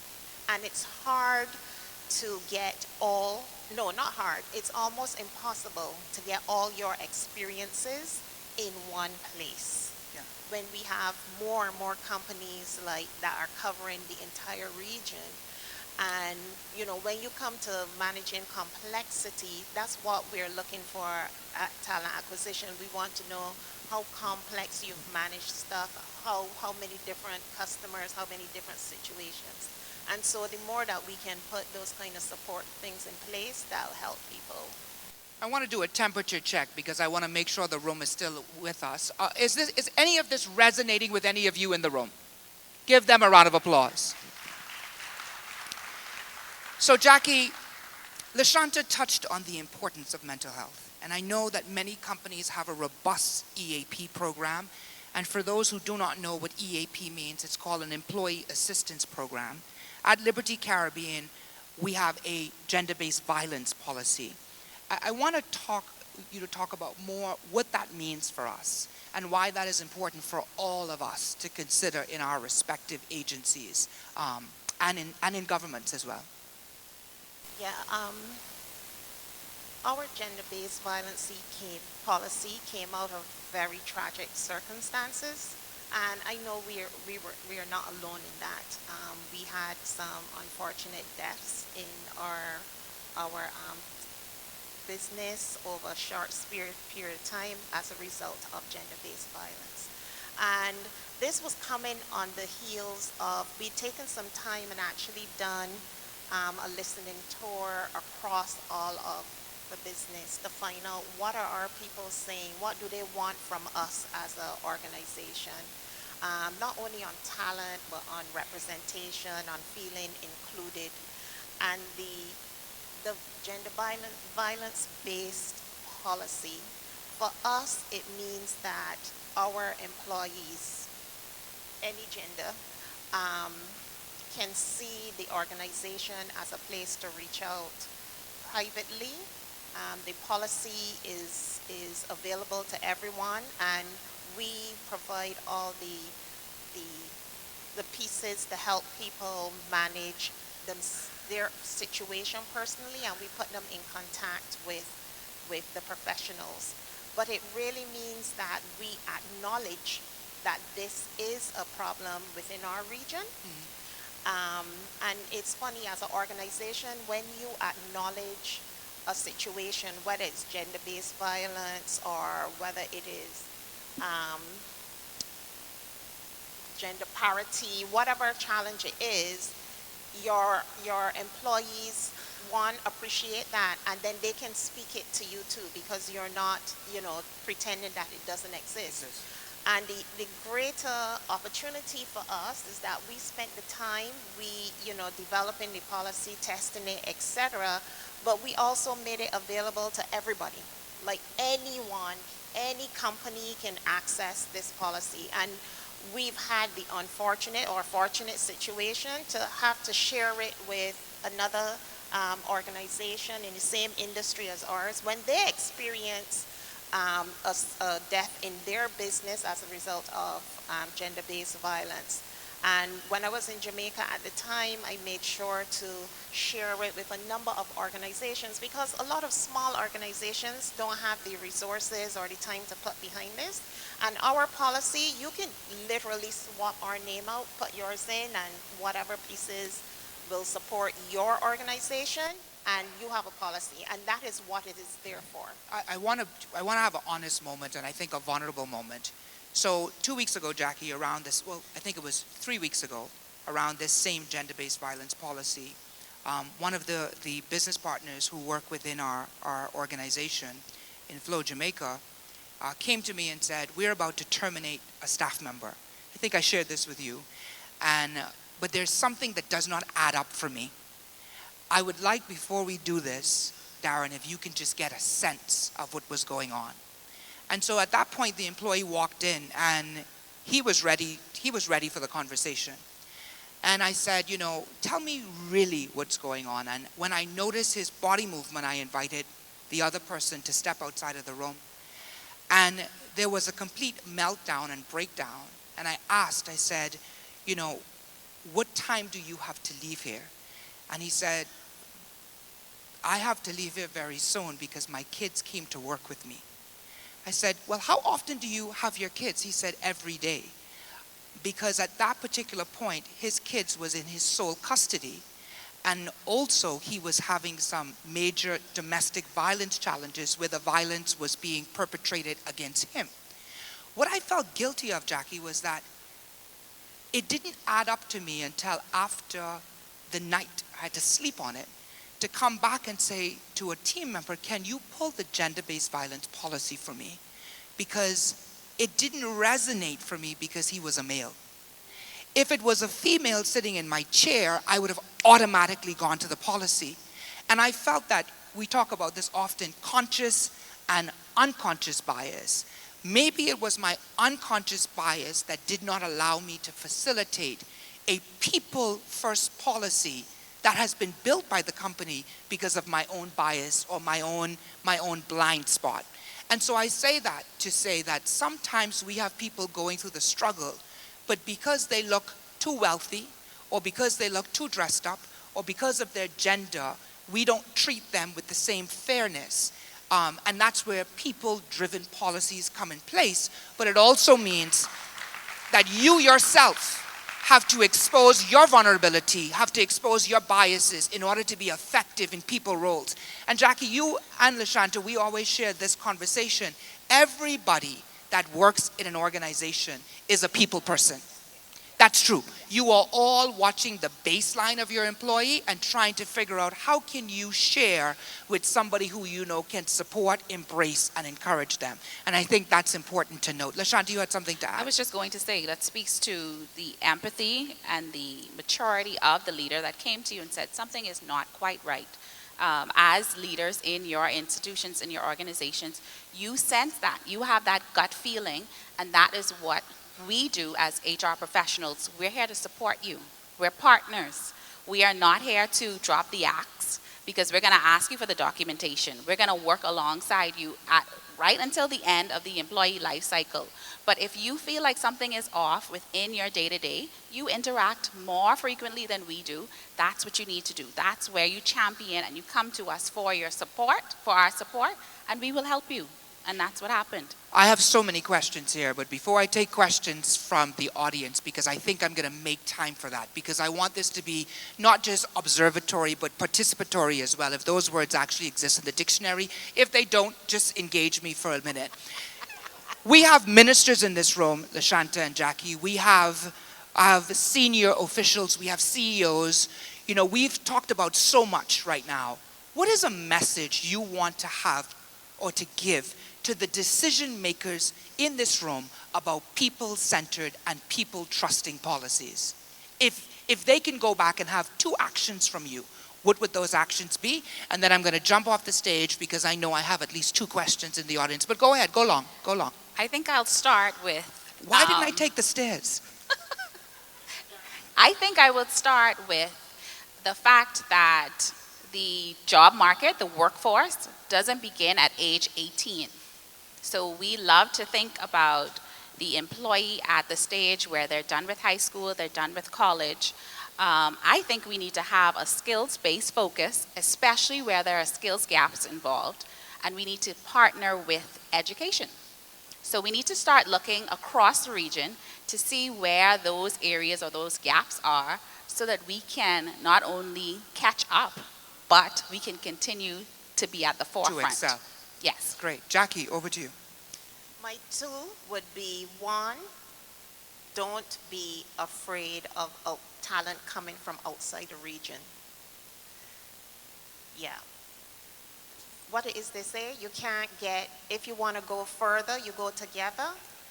And I think for us, when we look back, the growth that we have experienced in the last few years has been exponential because I think we've worked better together in the region and also embracing talent from outside the region. And so I think, and if I look to even our neighbors in LATAM, right? Um, Lots of great talent, and I'm not making a case for LATAM, I'm making a case for working together and partnering and looking outside of the region because it's revolving, right? And talent from outside come, they learn from us, we learn from them, and then we do that as well. So don't be afraid of talent that comes from outside the region. Opportunities aren't bound by, geographies. And then the second one I would have is talent conversations aren't always about great talent. That should be your primary one, but you also have to remove or do something about, I should say, not remove, but do something about non-performing talent, because then that becomes a blocker for great talent. As my CEO says, there are 100 bananas, 100 figs, 100 whatever. It's only 100. And if you keep non-performing, poor performing talent in that 100, then you leave less room for your top performing talent.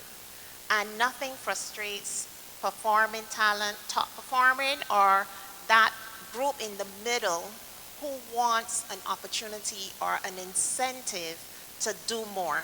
If I look up and there's nowhere to go, and when I say look up, I mean proverbial, because movement is not always up. But if I look up around and there's nowhere to go, what's the point? So you have to keep making room. So the talent conversation goes both ways. Jackie, I want to add to it.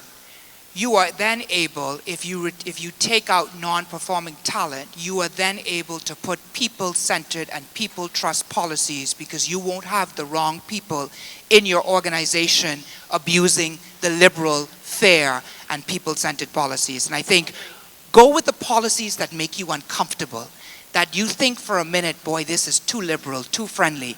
And if you have the right talent, they will appreciate, because take care of your people and they'll take care of you. You have a wonderful question. I could see it deep in my spirit. The Holy Spirit laid it on my kidney that this is a powerful question. I'll hold the mic. Okay. I want it to be like Oprah one day. Thank you very much for entertaining my question, my wonderful question. This is really to segue from your point about cybersecurity being an expanding field, especially in our region. So I wanted to ask Lashanta, who is representing BSHRM, an organization that impacts us directly here in New Providence or in the Bahamas. So cybersecurity, as you know, is a field that I'm very passionate about, and talent shortage is something that we face in this area. So is there any initiatives or advocacy programs that is being implemented by BSHRM to address specialized skill areas like cybersecurity here in the Bahamas? Because like I mentioned, it's very obvious that we have a low talent pool when it comes to cybersecurity skills. That's a heavy question, Lashanta. Think about that 1 second so I could check the time, because the next question should be queued up. 3 minutes. Go ahead. Run. Okay. Excellent question, and thank you so much for that. One thing that we want to focus on, especially as the Bahamas arm of the Society for Human Resource Management, is giving the tools to our members. So because we have a vast influx of, members from different industries, we are constantly meeting and discussing how to improve their talent pools. So in our monthly meetings, at all of our conferences, our biggest conference comes up in October, we are discussing how do you continuously attract, retain, and engage good talent. So cybersecurity is one one industry that is actually coming up very soon in our innovation meeting that's in a few days. And we wanted to talk a little bit about how you engage and attract those types of professionals. So the benefits are at the forefront. But because people are constantly connected on LinkedIn. You probably checked it 3 or 4 times today alone before lunch in this room. You're probably connecting with your peers, networking face to face. You want to make sure that you're in the cutting edge at all times. Employers need to do that as well. So employer branding is important. I went to San Diego last week for the annual SHRM conference, 25,000 of my favorite HR friends across the globe. And I was a part of a global president's panel. And they wanted to know, what are we doing in the Bahamas that is setting us apart? And Africa wanted to know, Canada wanted to know, because our HR practices here are so progressive. Even though our laws have not technically caught up yet, we want to make sure that we are recruiting and pushing our talent out there. They want to be able to see who are the movers and the shakers. So a global employer brand with a growth mindset is the first step, because people need to see you not only in your country, but across the globe and across the region. So that's the first start. Thank you so much. We have quick time, but in this, Jackie, I'm going to take this question over to you, and then we're going to add the summation so we could be on time. Maybe a couple seconds over, but. Statistic I read coming out of the United States a couple weeks ago says that as a consequence of the advent of AI, 30% of white-collar entry-level jobs will be eliminated. So the question is, how are you transforming your organizations for the inevitable displacement that is going to come as a consequence of AI and the embedding of that technology in all of your platforms? I'm gonna let you all take that, but this means that we need to have another session after Absolutely. this, because this is powerful. Go ahead, 1, 2, 3, go. One of the opportunities that AI has afforded us actually is to take a lot of the work that can be automated, that can be, what do you call that when they learn? Machine learning out of the organization, and it's amazing because it has really provided opportunity for talent to focus on other parts of the organization that they didn't have opportunity, or we didn't have funding to do, right?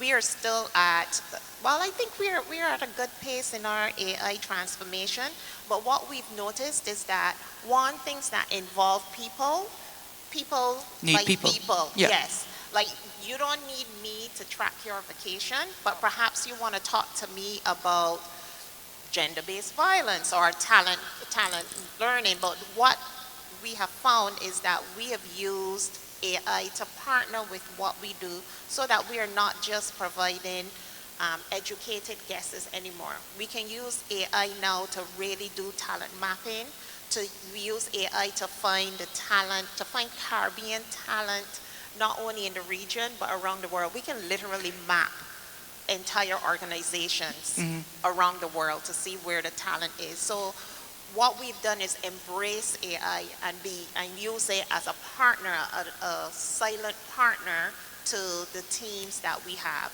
The HR stat now is 1 HR professional to 1,000 people. We need AI to help us Definitely. to partner with us to get that done. Going to go over to LaShanta, and then I'm going to ask for a quick summary because we're out of time. I think the other part of that is AI is about strategy. People are about impact. How do we use AI to have impactful people in everything that we do?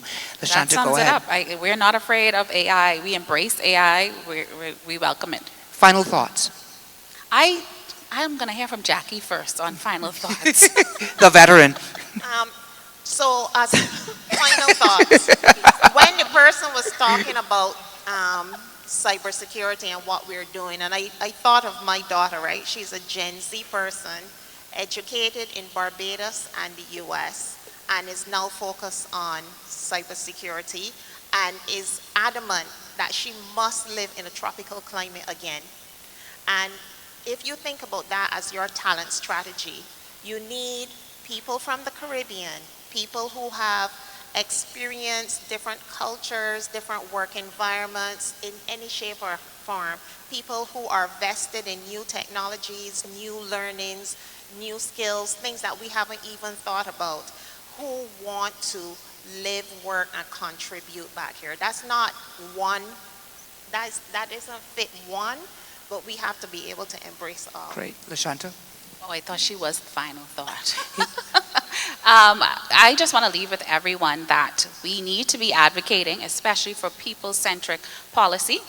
And as managers and leaders in your organizations, you are the voice that we need to hear. So if there is an HR professional in your industry, in your organization, that is the person that should be your support, your partner to help you to champion those efforts. If you need more support, there is a higher level of conversation that we want to encourage, and these types of events and activities are just the thing to do so. So you should be talking about and having these high-level conversations. So I just want to say thank you so much for elevating the conversation with people-centric leadership. Excellent, and there's a barcode with information that we have provided for you. Prime Minister Davis says, if we want to lead, last night, we cannot simply copy models from abroad. We must stop asking, is the Caribbean ready? And start asking what is required for us to lead. I think we had some of those discussions today. He said we must confront the uncomfortable, so let's be like Nike and just do it. And he said, why are some of our best minds forced to leave the country to find opportunity? Let's get the most liberal, people-centric and trusting policies that make our people come back so quickly at the drop of a dime, because this is the better place to be, and that is within our Caribbean region. Thank you, and have a wonderful day. That's right. Darren and the amazing team, you all could get your photo up.